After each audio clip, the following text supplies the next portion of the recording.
In this video, we are going to show you how to install mobile at HKUL on iOS device. Click App Store. Search for mobile at HKUL.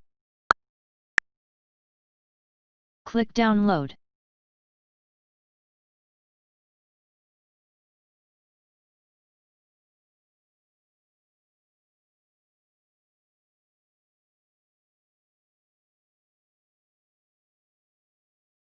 When the download finishes, click Open.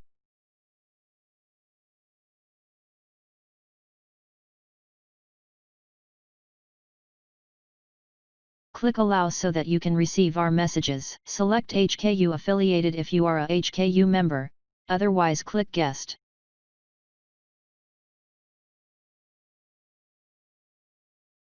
Click Accept. Enter your HKU portal username and password.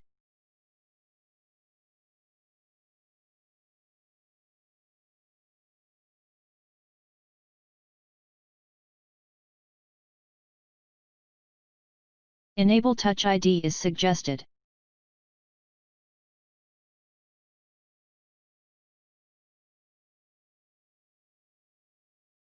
That's it. Enjoy. Thank you for watching.